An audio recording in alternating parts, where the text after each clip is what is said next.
Move me no more, Achilles thus replies, while kindling anger sparkled in his eyes. Nor seek by tears my steady soul to bend. To yield thy Hector I myself intend.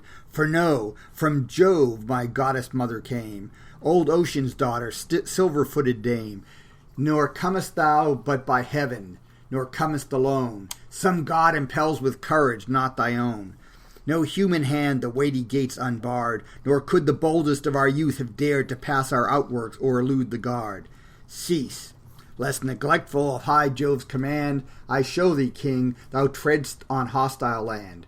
Release my knees, thy suppliant arts give o'er, and shake the purpose of my soul no more. The sire obeyed him, trembling and overawed. Achilles like a lion rushed abroad. Automedon and Alcimus attend, whom most he honored, since he lost his friend. These to unyoke the mules and horses went, and led the hoary heralds to the tent. Next, heaped on high, the numerous presents bear great Hector's ransom from the polished car. 2 splendid mantles and a carpet spread they leave to cover and enwrap the dead. Then call the handmaids, with assistant toil, to wash the body and anoint with oil apart from Priam, lest the unhappy sire, provoked to passion, once more rouse to ire the stern Pelides. And nor sacred age, nor Jove's command should check the rising rage. This done, the garments o'er the corse they spread. Achilles lifts it to the funeral bed. Then, while the body on the car they laid, he groans and calls on loved Patroclus' shade. If, in that gloom which never light must know, the deeds of mortal touch the ghost below, O friend, forgive me, that I thus fulfill, restoring Hector, heaven's unquestioned will. The gifts the Father gave be ever thine, to grace thy manes and adorn thy shrine. He said, and entering took his seat of state, where full before him reverend Priam sat, to whom composed the godlike chief began, Lo, to thy prayer restored, thy breathless son, extended on the funeral couch he lies, and soon as morning paints the eastern skies, the sight is granted to thy longing eyes. But now the peaceful hours of sacred night demand reflection, and to rest invite. Nor thou, O Father, thus consumed with woe, the common cares that nourish life forego. Not thus did Niobe, a form divine, a parent once, whose sorrows equal thine, 6 youthful sons, as many blooming maids, in one sad day beheld the Stygian shades. Those by Apollo's silver bow were slain, these Cynthia's arrows stretched upon the plain. So was her pride chastised by wrath divine, who matched her own with bright Latona's line. But 2 the goddess, 12 the queen enjoyed, those boasted 12 the avenging 2 destroyed. Steeped in their blood and in their dust outspread, 9 days neglected lay exposed the dead. None by to weep them, to inhume them none, for Jove had turned the nation all to stone. The gods themselves at length relenting gave the unhappy race the honors of a grave. Herself a rock, for such was heaven's high will. Through deserts wild now pours a weeping rill, where round the bed whence Achilles springs, the watery fairies dance in mazy rings. There, high on Sipylus' shaggy brow, she stands, her own sad monument of woe. The rock forever lasts, the tears forever flow. Such griefs, O king, have other parents known. Remember theirs, and mitigate thy own. The care of heaven thy Hector has appeared, nor shall he lie unwept and uninterred. Soon may thy aged cheeks in tears be drowned, and all the eyes of Ilion stream around.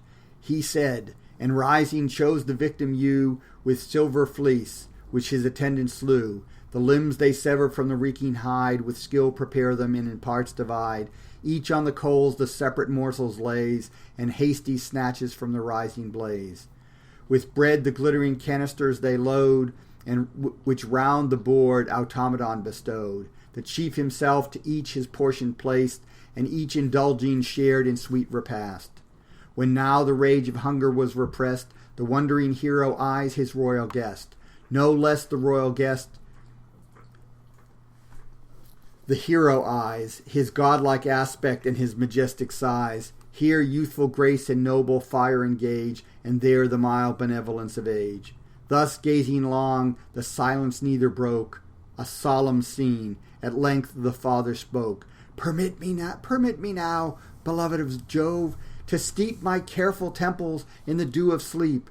For since the day that numbered with the dead my hapless son, the dust has been my bed. Soft sleep, a stranger to my weeping eyes, my only food, my sorrows, and my sighs. Till now, encouraged by the grace you give, I share the banquet and consent to live. With that, Achilles bade prepare the bed, with purple soft and shaggy carpets spread. Forth by the flaming lights they bend their way, and place the couches and the coverings lay. Then he, Now, father, sleep, but sleep not here. Consult thy safety and forgive my fear, lest any Argive at this hour awake to ask our counsel or our orders take, approach sudden to our open tent, perchance behold thee, and our grace prevent. Should such report thy honored person hear, the king of men the ransom might defer. But say with speed, if aught of thy desire remains unasked, what time the rites require to inter thy Hector. For so long we stay our slaughtering arm, and bid the hosts obey. If then thy will permit, the monarch said, to finish all due honors to the dead, this of thy grace accord. To thee are known the fears of Ilion, closed within her town, and at what distance from our walls aspire the hills of Ide, and farthest for the fire.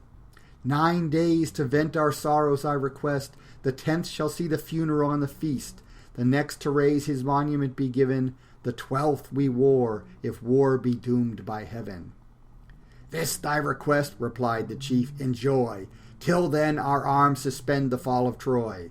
Then gave his hand at parting to prevent the old man's fears, and turned within his tent, where fair Briseis, bright in blooming charms, expects her hero with desiring arms. But in the porch the king and herald rest, sad dreams of care yet wandering in their breast. Now gods and men the gifts of sleep partake, industrious Hermes only was awake, the king's return revolving in his mind, to pass the ramparts and the watch to blind. And power descending hovered over his head. And sleepst thou, father? Thus the vision said. Now dost thou sleep when Hector is restored, nor fear the Grecian foes or Grecian lord? Thy presence here should stern Atrides see. Thy still surviving sons may sue for thee, may offer all thy treasures yet contain, to spare thy age, and offer all in vain. Waked with the word, the trembling sire arose, and raised his friend, the god before him goes. He joins the mules, directs them with his hand, and moves in silence through the hostile land, where now to Xanthus' yellow stream they drove. Xanthus, immortal progeny of Jove, the winged deity forsook their view, and in a moment to Olympus flew. Now shed Aurora round her saffron ray, sprang through the gates of light, and gave the day. Charged with the mournful load, to Ilion go, the sage and king, majestically slow. Cassandra first beholds from Ilion's spire the sad procession of her hoary sire. Then, as the pensive pomp advanced more near, her breathless brother stretched upon the bier, a shower of tears o'erflows her beauteous eyes, alarming thus all Ilion with her cries. Turn here your steps, and here your ears employ, ye wretched daughters, and ye sons of Troy. If e'er ye rushed in crowds with vast delight to hail your hero glorious from the fight, now meet him dead, and let your sorrows flow, your common triumph and your common woe.